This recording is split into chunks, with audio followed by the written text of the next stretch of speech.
और अब बांसवाड़ा की बात करेंगे, जहां पर पूर्व कैबिनेट मंत्री महेंद्रजीत सिंह मालवीय ने की सीएम से मुलाकात। सीएम भजनलाल शर्मा से की सीएमओ में मुलाकात। तस्वीरें आप देख लीजिए। सीएम के साथ में क्षेत्र के विकास को लेकर के काफी देर तक उनके बीच में मुलाकात होती है, बातचीत होती है और इलाके के रुके हुए विकास को लेकर के चिंतित है महेंद्रजीत सिंह मालवीय। बागीदौरा क्षेत्र के विकास के लिए सीएम को अवगत भी उन्होंने करवाया। तो ये तस्वीरें आप देख लीजिए। महेंद्रजीत सिंह मालवीय ये वही चेहरा जो कि चुनावों के दौरान काफी चर्चाओं में रहा। वजह तो आप भी जानते होंगे कि किस तरह से जो कि कांग्रेस में एक लंबे अरसे से काम कर रहे थे और उन्होंने कांग्रेस का दामन छोड़ करके बीजेपी का यानी कि हाथ का ही हाथ थामा है। और उसके बाद में अब जाकर के एक लंबे अरसे के बाद में मालवीय साहब की तस्वीरें आती है। मुख्यमंत्री भजनलाल शर्मा के साथ में मुलाकात करते हैं। क्षेत्र के विकास को लेकर के चर्चा होती है, विचार विमर्श किया जाता है।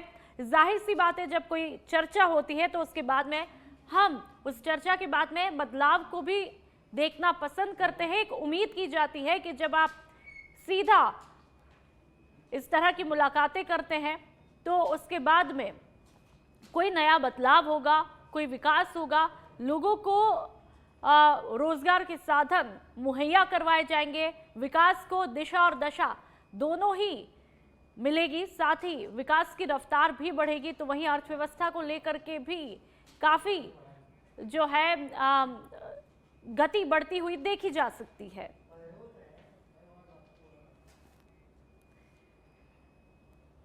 और अब सिरोही के आबू रोड से खबर, जहां पर शराब तस्करी के विरुद्ध रीको पुलिस ने कार्रवाई को अंजाम दिया। मावल चौकी पर नाकेबंदी के दौरान कार्रवाई को अंजाम दिया गया।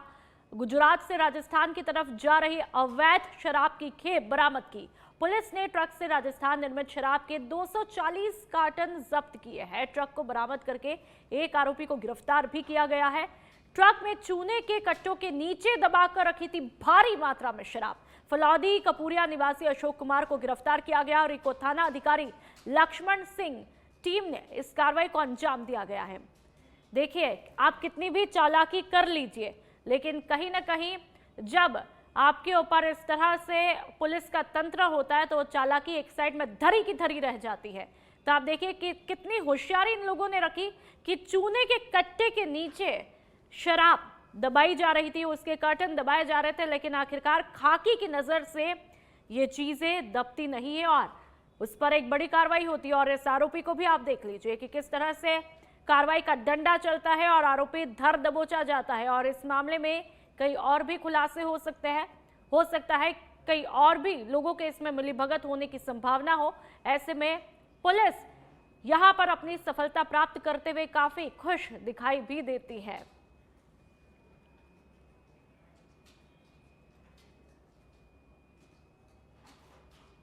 और अब खबर टोंक के देवली से, जहां पर हनुमान नगर थाने में तैनात हेड कांस्टेबल कालू राम ने मानवीय संवेदनाओं को ताक पर रख दिया है। ये तब हुआ जब मुख्यमंत्री भजनलाल शर्मा मार्ग से लौट रहे थे और हेड कांस्टेबल ने प्रोटोकॉल का हवाला देते हुए लोगों से बदतमीजी की। आपको बता दें कि नागौर से टूर्नामेंट खेलकर लौट रहे विद्यार्थी खाना खाने के लिए इस होटल पर रुके थे। तभी हेड कांस्टेबल कालू राम गश्त के दौरान वहां पर पहुंचते और बच्चों को खाना खाते हुए ही हटाने के लिए मजबूर कर दिया। यही नहीं, उन्होंने होटल मालिक से भी बदतमीजी की और कहा कि खाना खा रहे बच्चों से अधिक इंपॉर्टेंट वीआईपी है, और ऐसा कहते हुए बच्चों को भूखे ही आगे भेज दिया जाता है। बहुत ही शर्मनाक ये बात, ये तस्वीर है। इस मामले में थाना प्रभारी का कहना है कि वो प्रोटोकॉल की ड्यूटी में बिजी है, बाद में बात करेंगे। ये घटना पुलिस और प्रशासन के असंवेदनशील चेहरे को उजागर करती है। तो आप देख लीजिए कि जब कोई वीवीआईपी चेहरा आता है तो आमजन की क्या हालत होती है। बेचारे ये बच्चे भूखे प्यासे होंगे। जब आप एक होटल पे जाते हैं तो जाहिर सी बात है कि आप पेट भरने के लिए जाते हैं या फिर कुछ खाने पीने के लिए जाते हैं, जैसा कि इन तस्वीरों में देखने को मिल रहा है। चाय पी रहे हैं बच्चे, बेचारे खाना खा रहे हैं, लेकिन उसके बाद भी ये संवेदनहीनता वाला चेहरा यहां पर देखने को मिलता है। हेड कांस्टेबल साहब जो है वो ये कहते हैं कि भाई इनको हटाइए, वीआईपी ज्यादा जरूरी है। तो आप खुद ही सोच लीजिए, जब इस तरह की तस्वीरें देखने को मिलेंगी तो आगे राजस्थान की तस्वीर क्या हो सकती है। लेकिन लगातार मुख्यमंत्री भजनलाल शर्मा जो हमेशा बदलाव को लेकर के कोशिश करते रहते हैं, जो खुद आमजन के बीच में आमजन की तरह व्यवहार रखते हैं, लेकिन जब इस तरह से पुलिस की हरकतें देखने को मिलती है तो क्या आमजन आराम से सुखी रह पाएगा? ये एक सोचने वाली बात है। भले ही आपका जननेता कितना भी अच्छा हो, वो लगातार जिस तरह से मुख्यमंत्री भजनलाल शर्मा लगातार खुद ग्राउंड पर जाकर के आम लोगों के बीच में आम लोगों की तरह बिहेव करते हैं, लेकिन यहाँ पर ये संवेदनहीनता को दर्शाती हुई तस्वीरें। कोटपुतली बहरोड के विराटनगर उपखंड क्षेत्र में भगवान लक्ष्मी नरसिंह जी की झांकी का भव्य आयोजन विजयादशमी के दूसरे दिन किया गया। मंदिर के पुजारी कमलेश शर्मा ने बताया कि धार्मिक आस्था का केंद्र भगवान लक्ष्मी नरसिंह की झांकी लगभग 300 साल से निकलती हुई आ रही है। लक्ष्मी नरसिंह भगवान की झांकी दशहरे के दूसरे दिन सुबह 4 बजे निकाली जाती है। झांकी के दर्शन के लिए दिल्ली, जयपुर, कोलकाता समेत दूर दराज से हजारों श्रद्धालु इसमें शामिल होते हैं। तो ये झांकी आप देख लीजिए, इस झांकी के लिए दूर दराज से लोग आते हैं, दर्शन के लिए आते हैं। लोगों की भीड़ भी यहाँ पर देखने को मिलती है और अद्भुत तरह की ये झांकी है जिसमें लोग एक ही शहर से नहीं बल्कि अलग अलग शहरों से आते हैं। फूलों की बरसात यहाँ पर इस झांकी पर की जाती है और ये झांकी जहां कहीं से भी गुजरती है, लोग इसे देखते ही रह जाते हैं।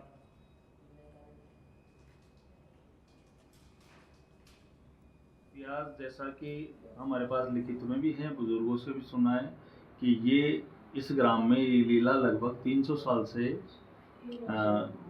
हो रही है। इस लीला में जो मेन झांकी होती है वो लक्ष्मी नरसिंह भगवान का जो मोहरा है उसको धारण किया जाता है। उस मोहरे को यहीं पर पारासर समाज में जो कोई भी व्यक्ति होता है वो ही धारण करता है। पास में बाणगंगा नदी है, उसमें स्नान करके फिर वो दलबल सहित आते हैं और इसके बाद में वो मोहरा धारण करवा के और फिर वहाँ पर जो लीला का टीपा है उसमें बहुत अच्छा फंक्शन किया जाता है। ये नरसिंह लीला का यहाँ पे इतिहास नरसिंह भगवान का मंदिर है और 350 वर्ष से लगभग नरसिंह भगवान की यहाँ पे लीला होती आ रही है और 115 वर्ष से यहाँ पे जो नरसिंह भगवान और वराह भगवान का मुकुट है वो यहाँ पे विराजमान है। 115 वर्ष से यहाँ पे इसी मुकुट को धारण करके सरोवर से स्नान करके भगवान नरसिंह का स्वरूप यहाँ पे आता है और सभी देवालयों के आसपास वहाँ से शोभा यात्रा निकलती है। शोभा यात्रा में ग्रामीण लोग भगवान की पूजा उपासना करते हैं और भगवान की आरती करते हैं और नरसिंह मंदिर के अंदर विराजमान होकर यहाँ सभी ग्रामीण भक्तों को आशीर्वाद। और अब जयपुर के जमवा रामगढ़ से खबर, जहां पर वन कर्मियों से प्रताड़ित युवक की आत्महत्या का मामला देखने को मिला है। देर रात से परिजन और ग्रामीणों का धरना प्रदर्शन यहां पर जारी है। सरकारी नौकरी और 50 लाख रुपए नगद सहित अन्य मांगों को लेकर के धरना किया जा रहा है। युवक की मौत से लोगों में भारी गुस्सा है। दोषी कर्मचारियों के खिलाफ पुलिस कार्रवाई की मांग कर रही है। विधायक महेंद्र पाल मीणा, पूर्व विधायक गोपाल मीणा, जिला पार्षद विजय मीणा भी पहुंचे हैं। क्षेत्रीय वन अधिकारी कार्यालय परिसर में यहां पर तमाम दिग्गज, तमाम लोग, अधिकारी पहुंचे हैं। आप देख लीजिए तस्वीरें और मांग यहां पर की जा रही है, इंसाफ की मांग है। साथ ही इसके अलावा जो है कुछ रुपए देने की मांग भी की जा रही है। धरना दिया जा रहा है, तकरीबन 50 लाख रुपए की मांग की जा रही है।